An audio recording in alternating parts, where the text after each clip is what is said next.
기소하는 확률이 10건 중에 1건도 안 됩니다.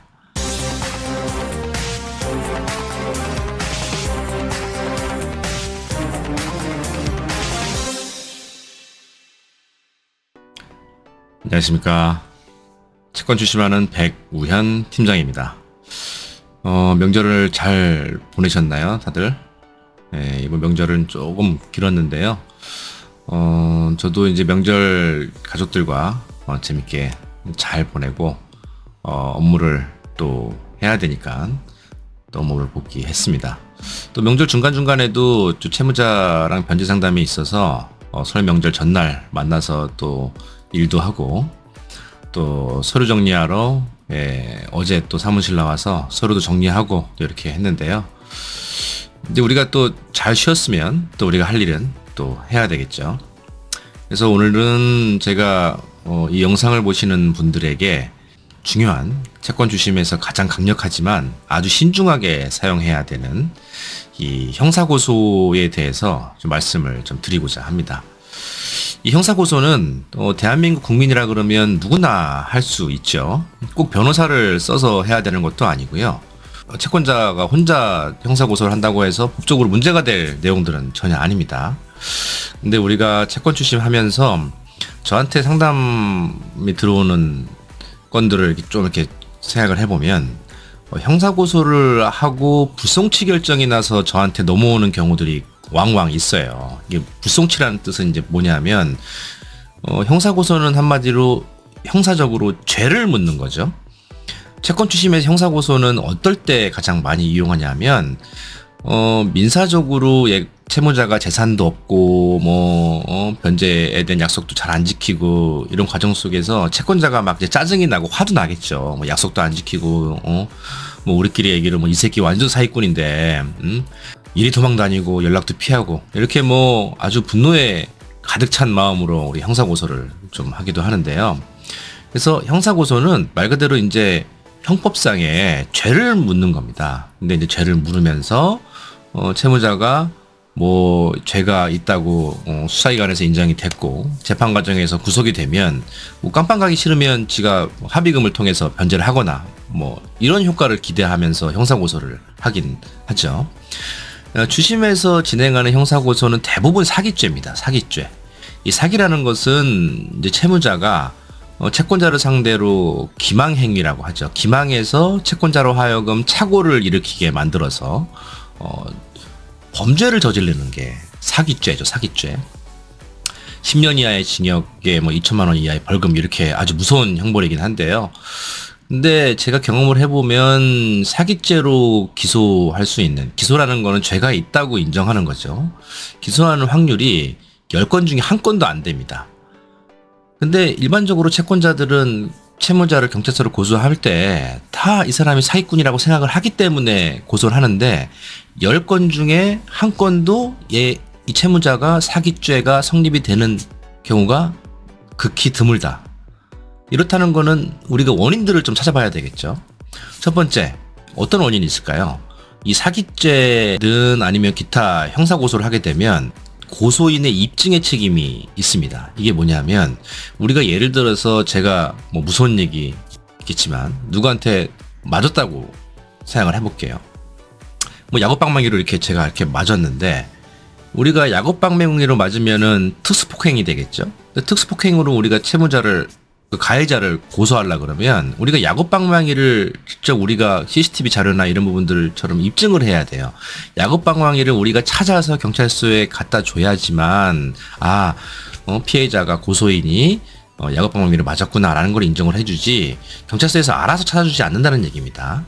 좀 극단적으로 표현을 했지만 이 사기죄에 대한 부분들은 입증의 책임이 고소인이 있기 때문에 상대방 채무자가 나한테 사기를 쳤다는 증거 자료를 직접 입증해야 돼요. 근데 사기죄는 제가 뭐라 그랬죠? 기망행위가 있어야 된다고 제가 말씀드렸잖아요. 상대방을 속이는 이 거짓말을 한 행위들인데 이걸 어떻게 입증할 수 있겠습니까? 보통 이렇게 고소들 많이 하더라고요.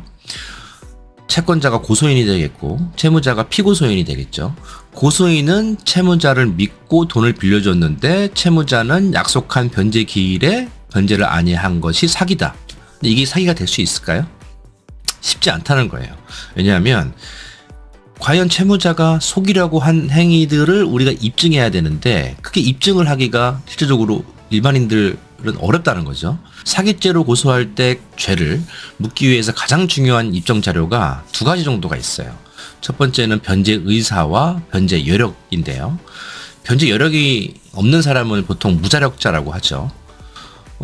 무자력자가 마치 돈을 갚을 수 있을 것처럼 거짓말하는 것들이 사기죄를 우리가 입증의 자료를 확보하게 된다라고 하면 이 경우에는 우리가 사기죄로 볼 수 있어요. 뭐 예를 들면 채권자가 채무자한테 이렇게 돈을 빌려줘요. 채무자가 나 지금 뭐 통장에 지금 잠깐 묶여 있어서 그런데 그 통장에 돈이 내가 10억이 들어있거든. 근데 너 이거 나한테 한 5억만 빌려주면 우선 먼저 쓰고 내가 통장에 있는 돈 뺄 때 내가 바로 빼서 내가 3개월 만에 줄게. 뭐 이런 식의 거짓말을 했다는 거예요. 그럼 여기서 입증의 자료는 뭐가 되겠습니까?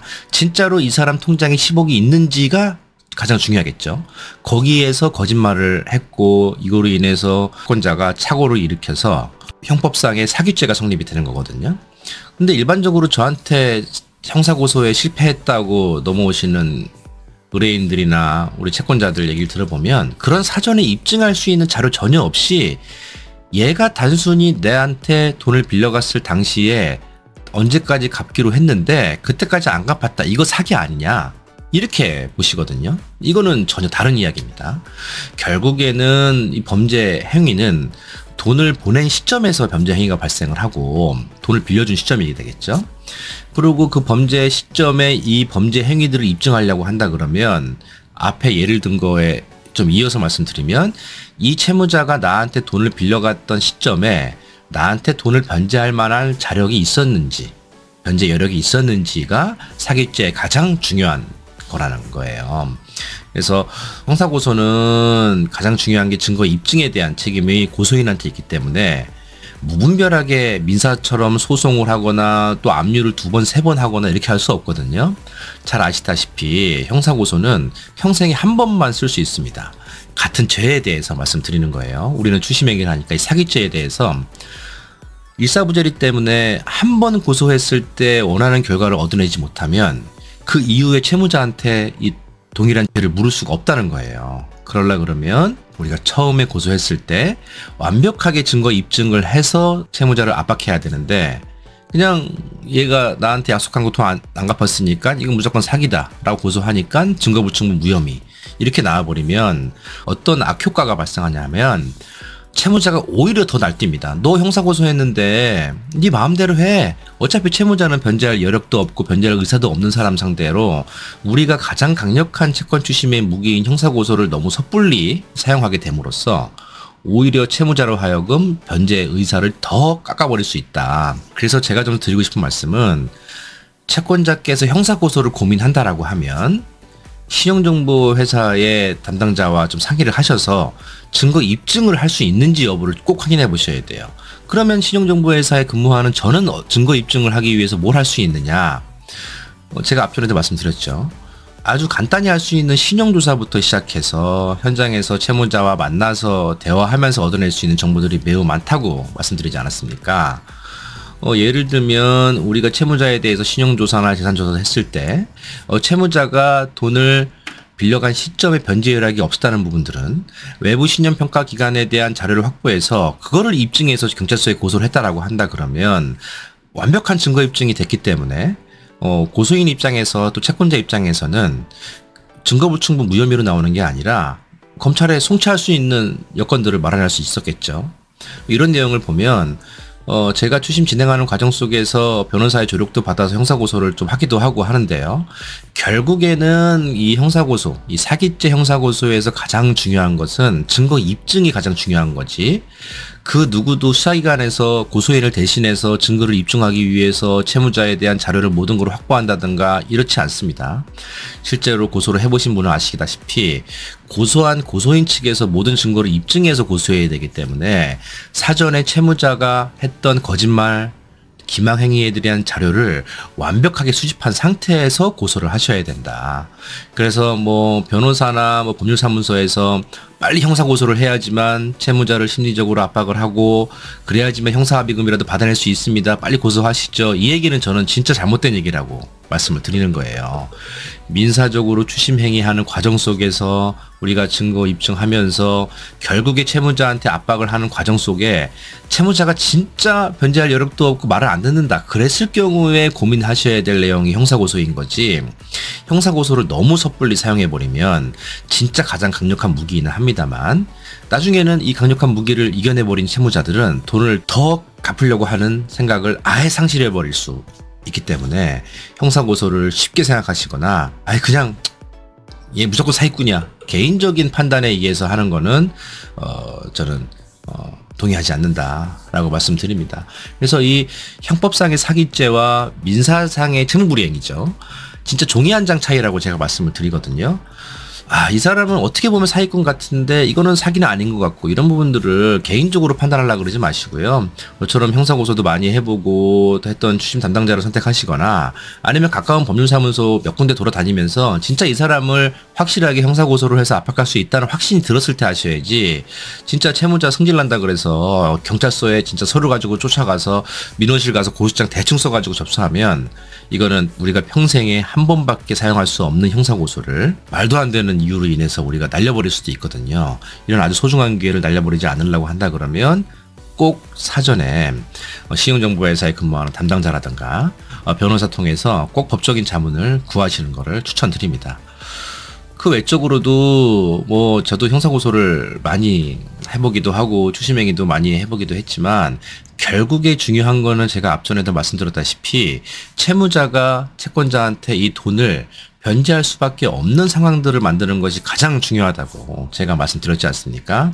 그래서 형사고소를 하든 방문을 하든 압류를 하든 뭐 경매를 하든 뭐 찾아가서 얘기하든 뭐 이런 여러 가지 추심 방법 중에 채무자가 가장 부담스러워하는 추심 방법들을 생각해서 전략적으로 접근하셔야지 우리가 형사고소도 하고 압류도 하고 찾아가기도 하고 혼자도 해보고 법무사한테도 맡겨보고 이런 여러 가지 방법을 쓰기에는 채무자가 너무 똑똑하고요. 채무자를 보호해 줄 수 있는 제도적인 장치들 개인회생이나 파산이나 이런 내용들이 너무나 채무자 인권 보호를 위해서 너무나 많이 대한민국 법에는 좀 채권자한테 불합리한 법들이 많기 때문에 이 내용들 잘 고민하셔서 꼭 형사고소를 하실 때는 형사고소를 많이 해봤던 또 돈을 받기 위해서 추심행위를 많이 해봤던 담당자와 꼭 상의하시고요.